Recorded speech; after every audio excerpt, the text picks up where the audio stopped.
Girls.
I think today there is no discussion class, so I want to do the classes.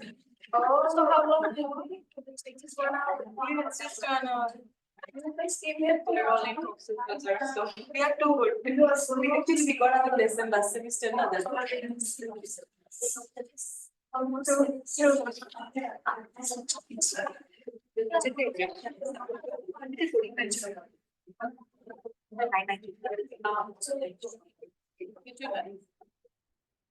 Hello, Assalamu alaikum, Walaikum assalam. and good morning to you all.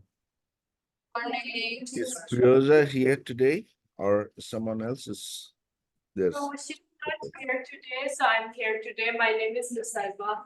We met over email. Okay, Nasara. Great to see you.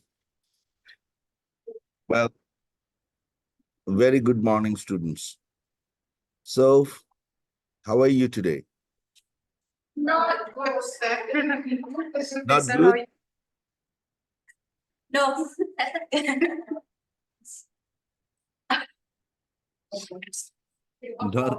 Not good? Somehow, yes. We should make the policy of 3-day weekends. That would be better. Sorry, I just couldn't hear it. We should make the policy of 3-day weekends. Sorry? 3 days of weekend, we should make a policy of that. I don't know why your voice is not that clear. I just couldn't hear you. Why did I speak a little bit less?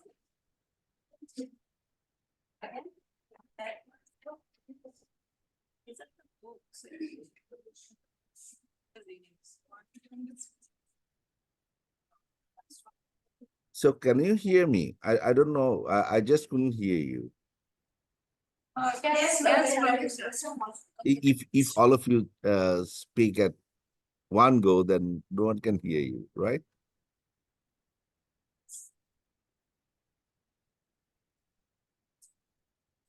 So, well, I have shared 2 reading materials yesterday with Firoza. I don't know whether she has shared it with you.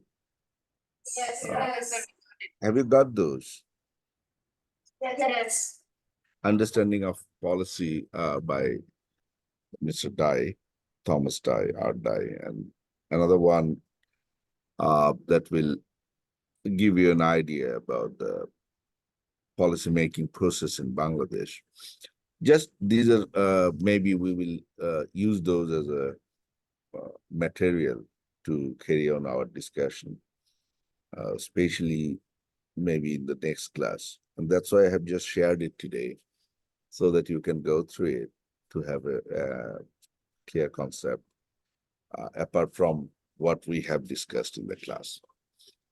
And as it was mentioned in our course outline, that today we were going to discuss on the policymaking process. And as we all know that the policy process is a crucial element in educational planning. In the very first class, we discussed that policy making and planning, strategy, all these are overlapping issues which will interplay when we will deal with policy. But since as our class or as our target for this particular course was not to go or delve into the policy, all the policy issues in detail, like the political science or any of what is discussed in management and administration. We just wanted to know some of the key terms, as well as we wanted to orient ourselves so that we can then analyze and just we can think of preparing policy by ourselves in the field of education. Having those things in mind, we know that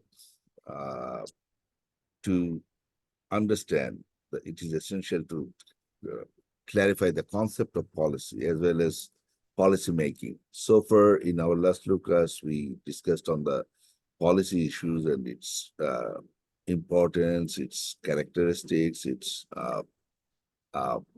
different stages of it, different steps of policy. And but at the same time, we thought that how policy is made, that is very essential before we go on analyzing ourselves by the policy. And to be very honest, the policy making is the first step in any planning cycle. As I shared with you at the very beginning, that as a student of or as a researcher in the education field, our first step is the policy cycle, planning cycle that has to be done by the policymakers, or they have to understand the planning cycle first. And the planners must appreciate the dynamics of policy formulation. And before they design what kind of policy they will implement and how they will deal with it, how they will evaluate the policymaking process. As we all know that in our last class, because I purposefully tried to avoid, but till then, in our last class, we have discussed that while preparing or dealing with the policies, one of the critical things that the policymakers has to undergo is to make a trade-off and is to deal with the micropolitics. And I did not like to enter into it on that day because I thought that after going through that policy-making process, it will be much easier. However, when we have started discussing this policy-making process today, I'd love to share with you that the micro politics in the education sector is the analysis of the central ministry's directive, which is dealt with the issues in the classroom, in the school level, how the players who are implementing policies deal with the central government directives and how they deal it in the school level. That mechanism refers to the micropolitics. What is happening in the. I have just shared even on that day. The spatially, typical decisions which generate micropolitics may include how the schools carry on the teaching learning process in that particular arena. But the central level, in line with the central level decisions, those are the issues which are negotiated, and those process refers to the micropolitics. But when we talk about the macropolitics of in education, that ultimately deals with the the bigger issues about the education that the government takes to shape the country's education system. That's in a nutshell, to be very honest, the micropolitics and the macropolitics issue. But when we discuss today about policy making, just if we go back to our discussion, three basic points that we have learned so far is that policy deals with the problem, first of all. It identifies the a particular problem and then it starts its activity. The next thing is when a problem is identified, the goals, then the next activity to be done is to identify the goals to be achieved. And the third one is the policy instruments to address the problem to achieve those.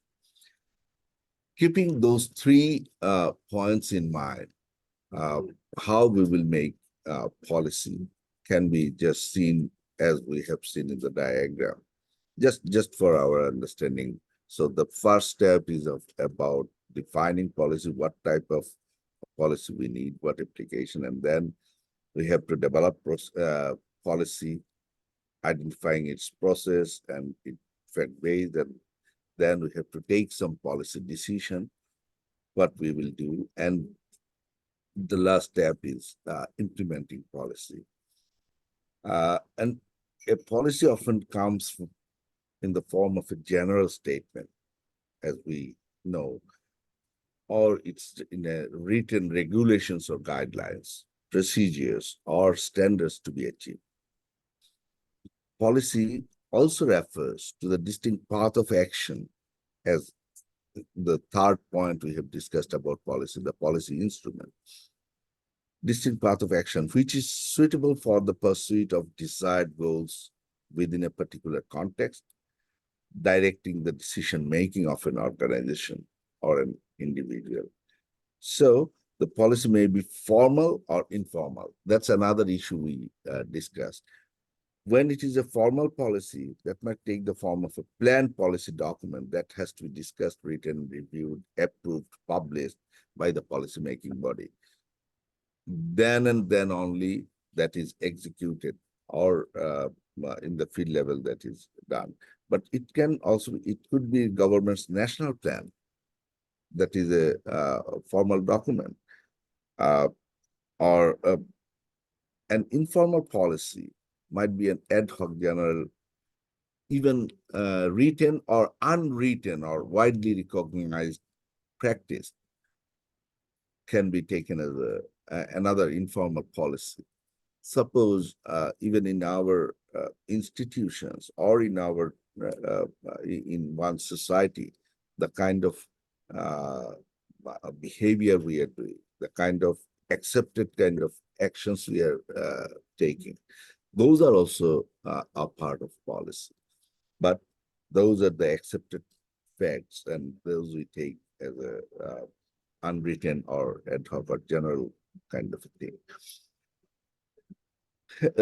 With these things, the policy making, therefore, like policy, implies conception and an assumption. And a study of the theoretical and empirical work of social scientists reveal, to be very honest, the two essential dimensions of policy making. One, who does it? I mean, the actors, and how it is done. Even in our last class, we referred that what government does and what they want to do and what they want to achieve. That's the kind of interaction that we will play in the policy making process. And these overlapping terms, actually, there are, when we even think of policy making, as I shared with you, there are overlapping issues like policy, planning, strategy, management, and politics. All these will come and interplay. Now, who makes public policies? policy comes from those who have legitimate authority to impose normative guidelines for action.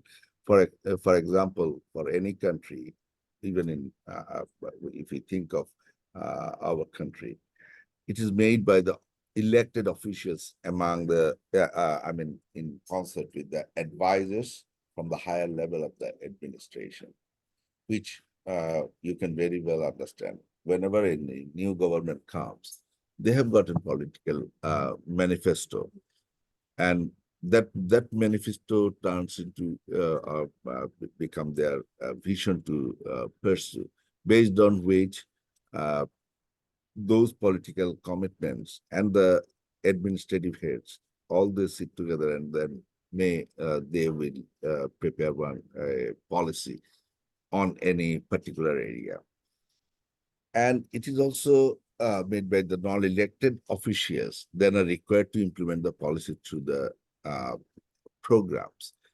So these non-elected officials means the government officials, to be very honest, who ultimately work on it, develop the program, and then implement it. I would like to stop here before I go on to the next important thing. I think that will help us to understand the next process, who is involved in the policy cycle. The policy cycle links to the, because there are many key players in the policy cycle, so is their involvement in the different stages, like individuals, institutions, and agencies involved in the policy process. And these people are called the actors. And government is often thought to be only the entity involved in the policy making. Government does not have the ultimate decision making and funding power. Does have the ultimate, but there are many other actors that contribute. Even if the government makes the policy, while forming or making a policy, even at the stage of decision making, the influential factors and the actors play a critical role over there. So maybe from now onwards, we want to see how a policy is formed in a country like us. There are students from different countries. As I shared with you, that in our country, think about our policy, I mean, education policy. Can you think that who are the people, who are the agencies, and what are the actors involved in the policy making? Just let's think about different countries, maybe in consideration of our countries. The Ministry of Education. Yes. The Education Ministry, different boards. Let's have a bigger picture of it. Only the Education Ministry?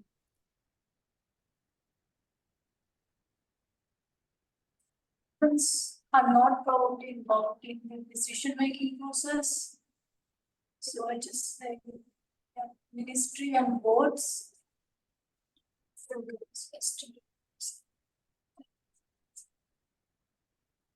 So as you said in the last class, I think there is some overlapping ministries, like if you're talking about health ministry, you sometimes the education ministry also overlaps. So different ministries can have an impact on the policies. That's a good idea. One point we can just take. Yes, and a very good example of that is when we think about ensuring education for all. So ensuring education for all involves policy from different ministries. For example, within the education, we talk that better health is better education. So when we talk about bringing all the children within the school, we have to also think about about how we can provide them the health support even when they are within the school, and how we can ensure that they have the proper informed knowledge about health, issues for themselves. So that's definitely, there are some cross-cutting issues that comes and interplay. And in that case, even the health ministry's policy can also help develop or help support the implementation of education policy. That's why I say that different, different sides, health, education, environment. Even now, you see, we are talking about climate change education. So the climate change policies and environment policies has got something to play within the education sector. As we are saying, giving instruction to our schools that we need to give our child the climate related information and knowledge when they are studying in their or in their curriculum. And we have to give them experiential learning through practice of tree plantation, giving the idea of different problems and different challenges related to climate. So this is how it interplays. But when we think about policy making, what is the key issue that comes up? Yesterday we discussed that the policy stages and the steps. Can you just remember the first stage that we discussed? Problem, identifying the problem. Thank you very much. Identifying the problem. Now, think about who are the guys and who are the actors, who are the players. Those will identify the problem. Local stakeholders who are involved in the education sectors. Yeah. To face the problems. Stakeholders who are involved in the education sectors. The Are teachers, students, and Parents. I feel like it's Parents. mostly the teachers. someone said parents. yes. Yeah. Trust the Good. Parents Association or something organization. So it's not only the teachers. When we talk about education, the key players are teachers, students. But rather than the students, the parents, the community, because education is such a topic which is involved with, you just think, everyone, even the person, a rickshaw puller, if we see, his son or daughter or his grandson is in the education. So everyone has got a say to express that it should be like this. So the stakeholders, the community itself can think about for the development of the education, and they can just identify that this is working or this is not working. Just for an example, as you were studying education right at this moment, is there any problem that you are you can cite as an example that has become a very great concern for our community in Bangladesh?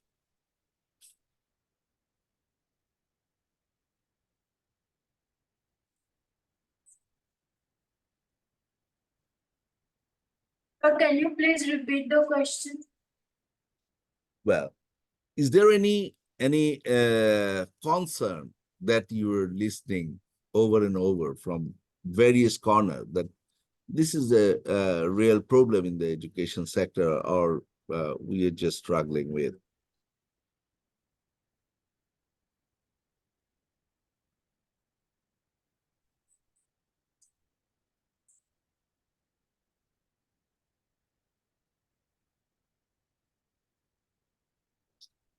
Well, make it more generalized. Think about an educational concern or a concern of the world in relation to education. The whole world, just think about it. Can you just cite any? Oh, maybe the education doesn't have much practical implications. Practical? Implications, like it's not related with practical life. Good, good. You have gone deep into it. I would like to have a more generalized where the education lies. What is the great concern of the education leaders around the world and the political leaders around the world regarding education? We do not have enough job opportunities, that is Thank you. proportional. Please. Do not have any enough job opportunity, and the education is not very much linked or connected with the job market demand. Yeah, that's a concern. But even more than that, I think like some of the teachers, their lack of training, like they're not trained well. So as a result, books can be negatively impacting on the students' learning outcomes as well. okay, Also, okay, teachers are very underpaid. definitely. That- My education students are very smart. They are entering into their advanced students. But don't we tell that the education is transforming right at this moment around the world? Do you know the most important educational concern is the transformation in education? I don't know whether you were invited or not. Very recently, I mean, the day before yesterday, I went to Chittagong and there was a conference, and that was trying to envision the 21st century education. Why that sort of a conference was taking place? What the people tried to bring out from that sort of a conference? To let people know about how the education is evolving, why the How changes the, are. very good. Take that point. How the education is Evolving. evolving. So the education is evolving, is transforming. And you know, in 2020, 2023, the Global Education Summit on Education was called the Transformation Education Summit, TESS Summit. The global leaders sat together just to think about what kind of a transformation the education is taking place and what we need to do. In a more simpler term, how do we like to envision our future education? Or how do we like to groom up our future generation? What kind of education is needed? So don't you hear that sort of discussions and concerns?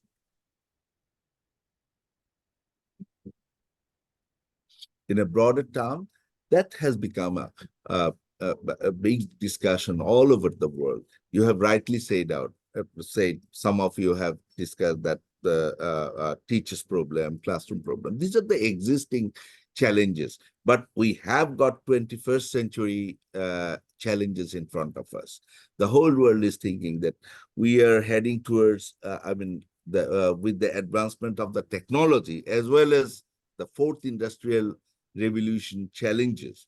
We have to prepare our students, we have to prepare our future generation in such a way so that they become creative, innovative, and a problem solver. That's why the traditional kind of belief in education system is taking a new shape, is transforming, or the word particularly that you have used, a very right kind of, it is evolving. It is undergoing through some changes in the thoughts, how we will address it. Earlier, we just believe that in the education, you will come, student will come and teacher will just lecture as a sage on the stage. And that's what they will get the information from the teacher, and then they will learn. But now we see that it's not only the teacher's lecture, the education or the source of knowledge is everywhere. Because of technology now, sitting from one place, you can see, you can connect yourself to the whole world to have idea or to enrich you with those information from which is scattered all over the world. So another responsibility, a changed responsibility of the teacher will be to play the role of a guide, because teacher will guide you how to accumulate information, how to get lessons, how to learn those from many different positions. And that's why the whole world is now saying, earlier, learning was the main concern. Now, the whole world is thinking, learn how to learn. That is the concern. That's the kind of a transformation it is taking. Earlier, we thought about only face-to-face education. Now the whole world is transforming. Only the advanced one or the fortunate one like you are getting this sort of a class facilities. Sitting here in Bangladesh, you are getting lectures from US or UK, Australia, or from anywhere you are connected. So we have to think that future education will be like that. So how the system will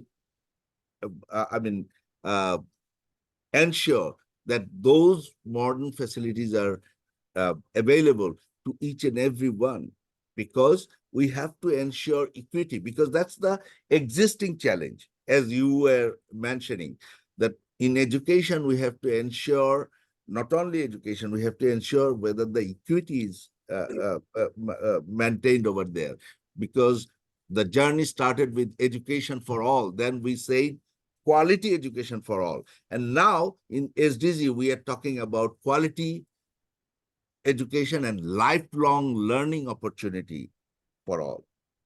So all these shifts, and the technological advancement, fourth industrial revolution, all these challenges, all these issues around us, the climate change issues, all these ultimately put us with a lot of concern that we need to think in a different way how we will organize our educational systems. And that's why the global leaders came to gather together in a transformation education summit to discuss what will be the best procedure, how they will devise, how they will design their policies in their particular context. There is a global, policy that was taken, that we need to have a transformation in education. Based on that, if I just refer back, my first question was, what is the most critical concern that in Bangladeshi society now prevailing? You can hear that everyone is talking about the new curriculum introduced by the government. It has become everybody's concern. Is it working well? Is it possible that the teachers can really carry on that or teach in the way it has been designed? There is a concern. Will the students really learn through this process? There is a concern. There is no exams in it. So these are the concerns. So the concerns related all these places where from these concerns shoot up, therefrom the problem has been identified, or the problem can be identified. So the original place where from the problem shoots is the place where it is implemented, and to whom the policy is related, or to whom that particular issue or area is concerned. Now you just come up from your point of view. Have you heard about any other concern that relates to our policy making stages, the problem identifying issues?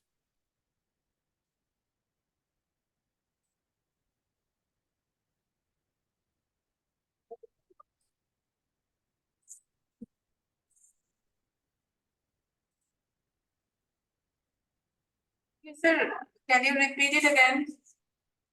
Another concern was like, About identification. identification? Commercial policy. I don't know, but today something is wrong. I just can't hear you properly. But yesterday I was just listening to you very loud and clear.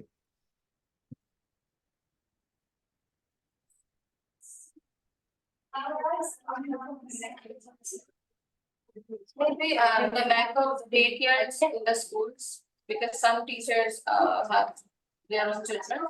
If they could bring their child in the school like that.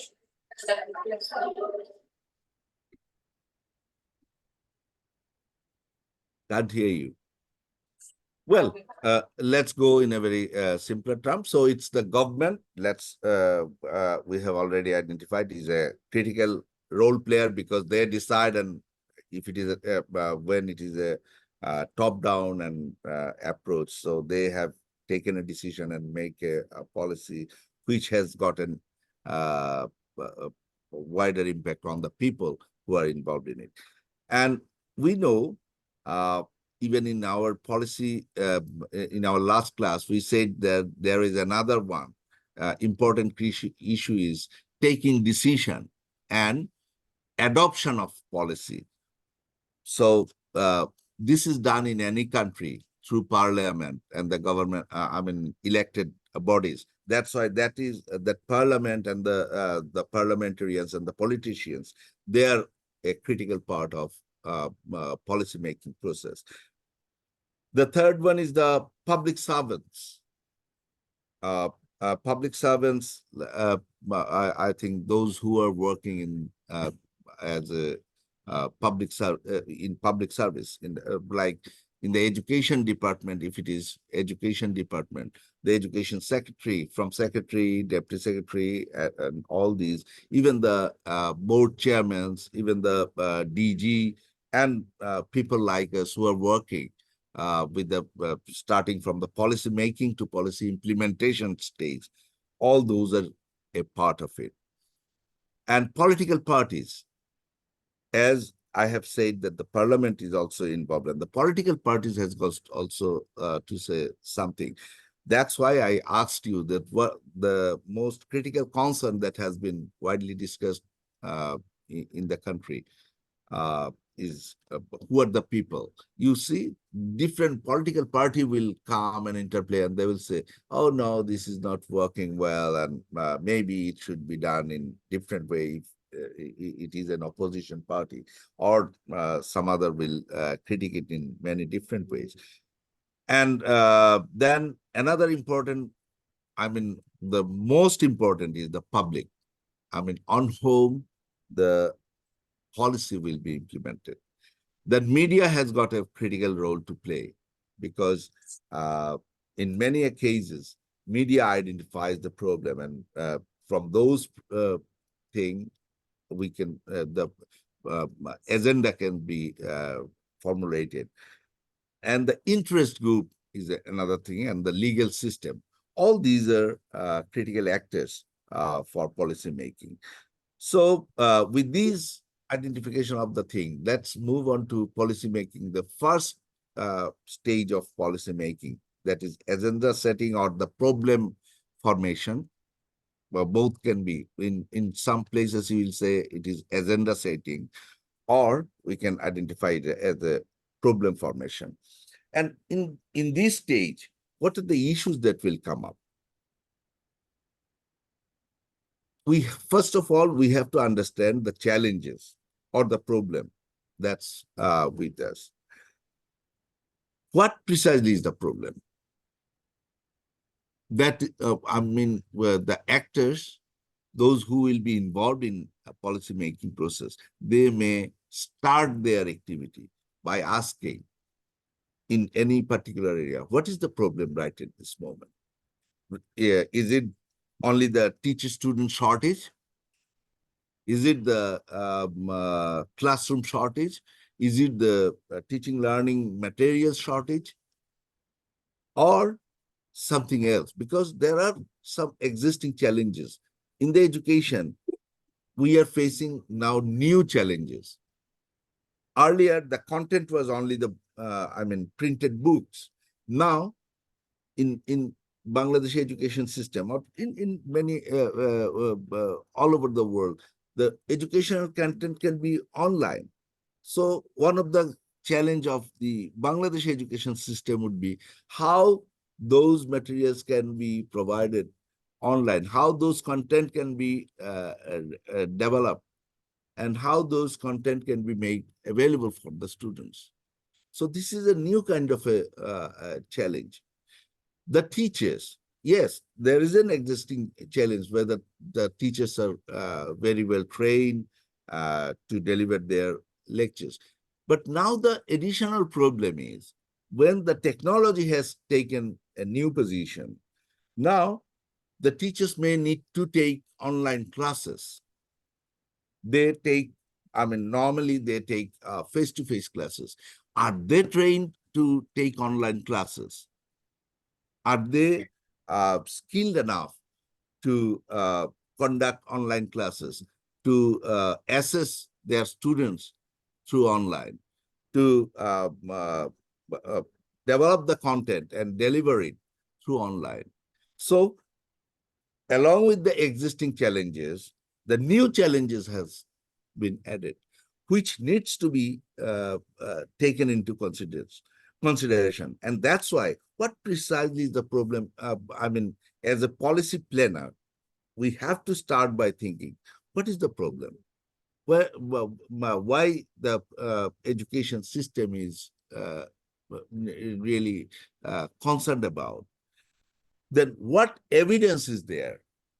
We have to, the planner will have to identify or try to look for that, yes, that is the concern, but from where it is generating? Who has an interest in the issue?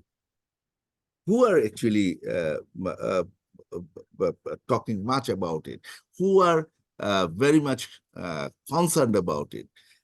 Even recently, the teachers are saying, "Oh no, with the new curriculum, it's very tough for us to maintain because there are huge number of students in our class." So it is a concern of the teachers.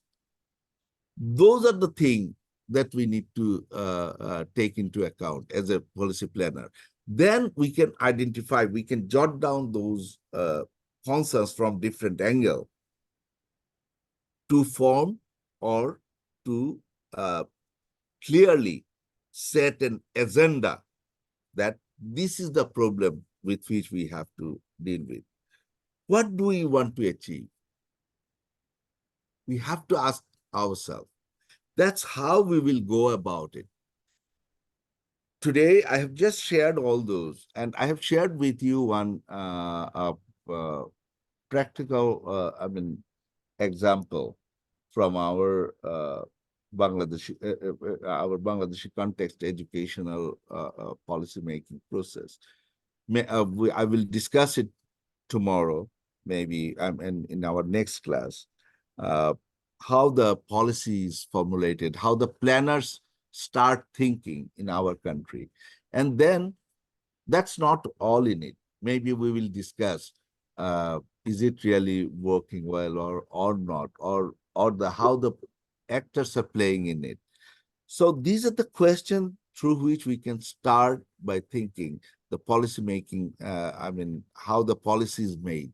Especially the first part of it is how the problem is identified or the agenda is set. to identify those things. Even you see, in this sort of a situation, we just based on some issues or specific issues to identify those problems. There are some issue specific policies. Those are called short-term decisions involving day-to-day management. For example, as I have just given example, that the teachers may ask how we will deal with our new curriculum when there are huge number of students in a classroom. When the new curriculum says the teacher-student ratio in a classroom should be 1:30, but we have got 1:100 or 1:60 or 1:80 ratio of teacher-student. So this kind of a thing prepares a short-term decisions, or these are called the issue-specific, for which the issue-specific policies are designed. And sometimes a program or a policy is designed, concerned with the design of a program of a particular area. I mean, when a government takes a program, I mean, for example, I haven't entered into it yet, midday meal program to be introduced in the education system. That ultimately ensures that through that midday meal, government will ensure that when the students come to the school, they are well fed and they can give more attention to their class, and their health issue is also addressed from the school level. And that's why the education sector has taken a policy to implement a particular program. That kind of policies also be there. There are some multi-program policy decisions. Sometimes it happens that government takes a decision that all teachers will be trained. But for how those teachers will be, the teachers for the secondary level will be trained, how the vocational teachers will be trained, how the primary level teachers will be trained. When they think that different level decisions for different level teachers, then they have to take a multi-level program decisions. And sometimes the government has to take strategic decisions. As in our country, when we talk about 5th five-year plan, I mean, for 5 years, government take a strategy that in the upcoming 5 years, government will focus on these areas in education, these areas in health. So based on that 5-year plan, even the respective ministries like education ministry or health ministry or social welfare ministry, they just take their respective part and make their own strategies to implement in line with the government decisions. So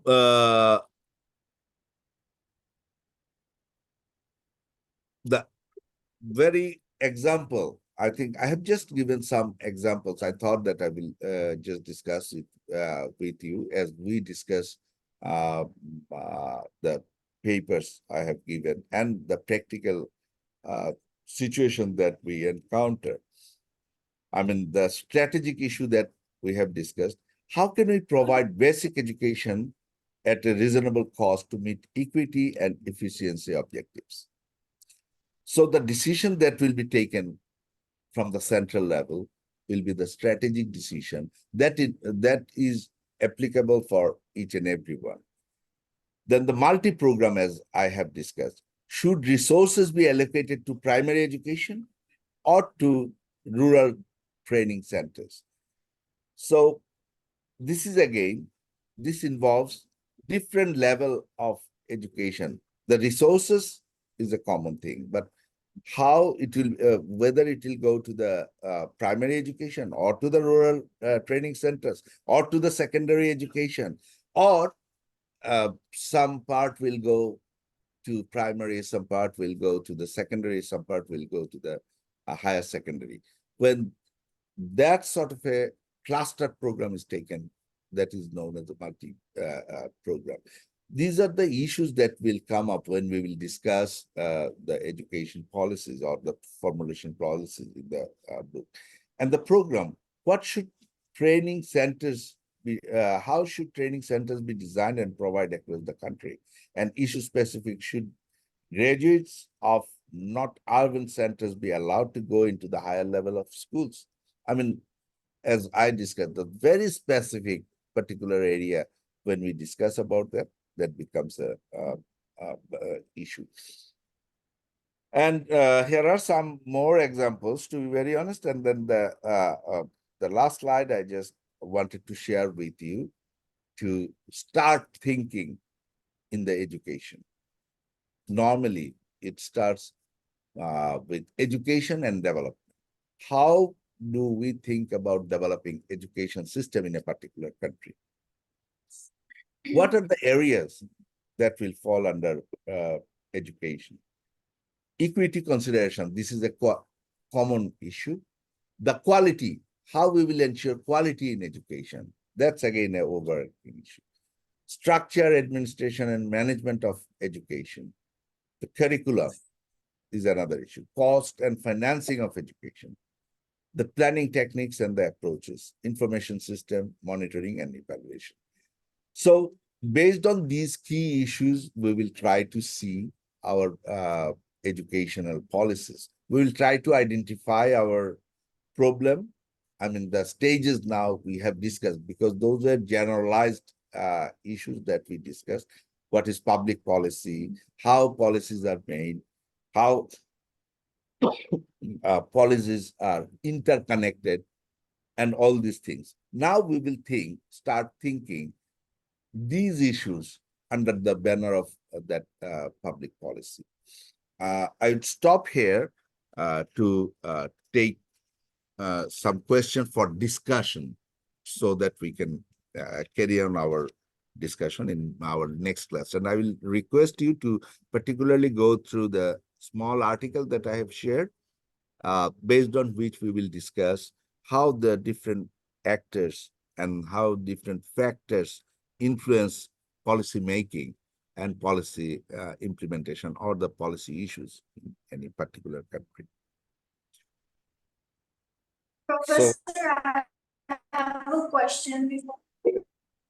Yes, please. Regarding the 1:30 ratio in every classroom, according to the new curriculum policy, has the government taken any step to implement that? Like, has it built enough schools or classrooms or hired enough teachers for that? Well, thank you. This has been a big concern, but when you think about problem solving, that again involves many a thing. When we have seen that there are some schools, you will find the ratio is 1:100, or even 1:150. But there are some schools, you will find maybe there are 15 teachers, but in that particular school, you have got only 10 or 15 students, or 20 students, or 30 students. We have got different kind of schools in our country. And because of that, those schools are under, do not have sufficient number of students. And there are some schools where there are affluence of students. That again is an unequilibrium situation, which is not an expected one. If we think about the, world's best countries, there you will find there is no the best school. Every school has got the, equal standard and equal liking from the parents. In our country, we do not have that kind of a scenario. Especially if you come to Dhaka, you will see people are interested to go to schools like Vikarunnesa or college like Dhaka College. There you will get a pretty number of students, but there are some schools or colleges where they do not get any students. So government has got really a big problem now just to identify those imbalance, why some students are not going there. So, or how best we can, maybe government may need to merge some of the schools so that the teacher-student ratio becomes, to the expected level. And government has got a really great desire and intention to bring it down to gradually to 1:30. Right at this moment, someone is saying it's 1:60, but in our new curriculum, we have given them an instruction to make it 1:40 and gradually getting it down to 1:55. And for that, when we will discuss how the policy will be implemented, we have to go about many different ways to solve that problem. Only recruiting people may not solve this particular kind of a problem. That may create even more problem, because I have got 90 schools with 900 teachers, but very limited number of students. And I have got 10 schools with 9,000 students and only 90 teachers. That's making the imbalance. So that making balance between these two can also solve the problem a lot. It's not, may not be only recruiting new teachers will solve the problem. That's the scenario, and that's how we are working on it. We are trying to, and that's why you see in the policy making level, the data, evidence, and the real kind of scenario in the field also helps take decision to solve that problem. Sir, I have a question. Like as you said that different students or parents have likings towards a different or specific institution. Like suppose you mentioned about Vikarunnesa and Dhaka College. So why not the government is limiting the number of seat in those schools? Like suppose after a certain number of students enrolled in such institutions, they cannot take more. So eventually they can go, they have to go to the other schools where the number of students are less now. Thank you. Thank you. Honest, you have rightly said, and I can see our students are becoming already good planners. Yes, government has taken a decision and given an instruction to limit the seats in those particular institutions. Though there is again, when you will study the local pressure group, I mean, people's intention, you just cannot evade it over the night. So people still wants to come and make pressure so that the more students can be taken. But however, government has taken to limit the seats in those particular schools and trying to shift those students to the schools where there are seats are vacant. But before that, we have to ensure the teachers of those schools are well trained so that they can ultimately give confidence to the parents, give confidence to the community. They can also serve as Dhaka College or Vikarunnesa or Chittagong College in Chittagong.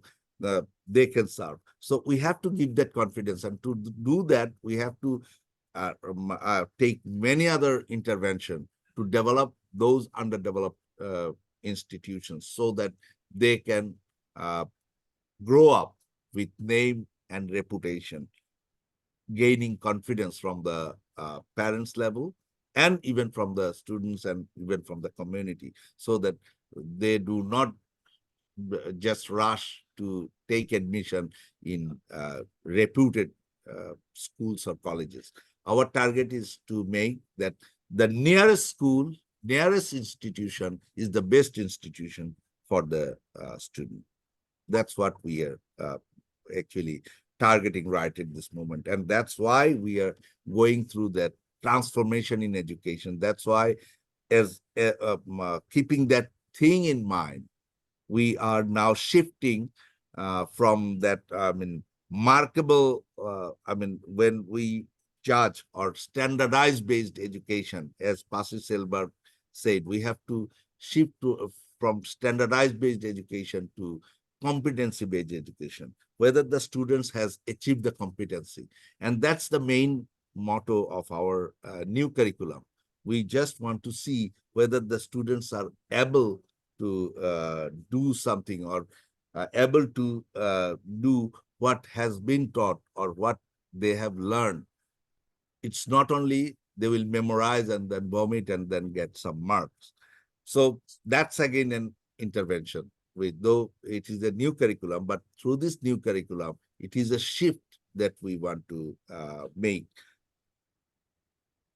And through that, definitely at one point of time, we can reach to a situation where the nearby school will be the best school. Professor. Professor, can you hear me? Yeah, I can hear you. Like from last couple of years, what we can see actually in Bangladesh, there is no fixed curriculum, there is no education system actually. What we Sorry. can- Just last part I couldn't hear. There is no. From last couple of years, what we have observed that there is no fixed curriculum in our country in terms of education. It keeps changing every year. And what I think is our students is becoming the medium of experiment. So what's your take on this?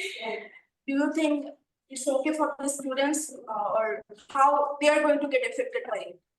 Thank you.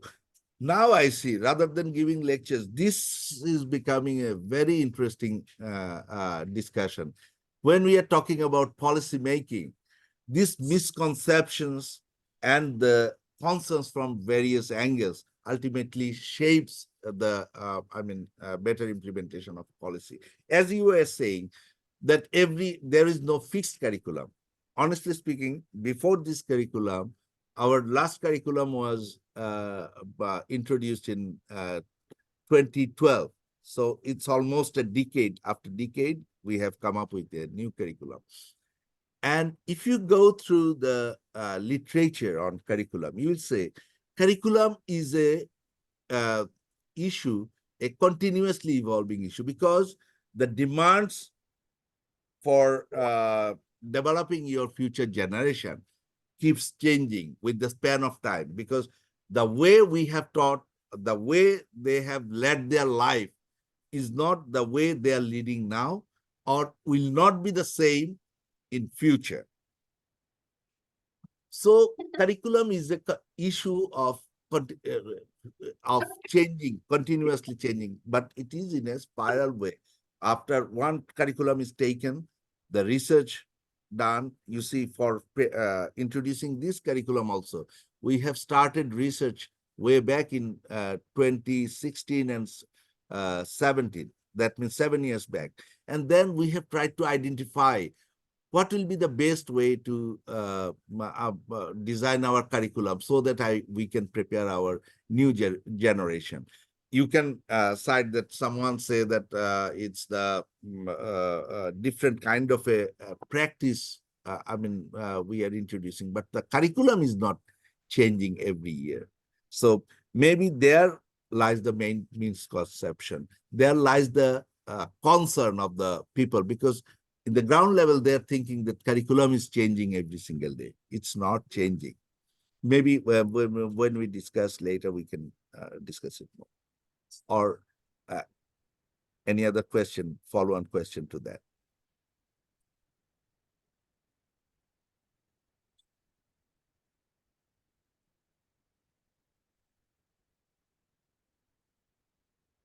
No, Professor, thank you very much. Thank you. Okay, thank you very much. And I don't know, I'm sure that you have got those papers. Maybe in our next class, we will just discuss on the factors and the actors that influence our policy making process. And that session will more be on discussion session based on those papers. That's why I have just shared with you. Okay, then take care. Thank you very much. Bye-bye.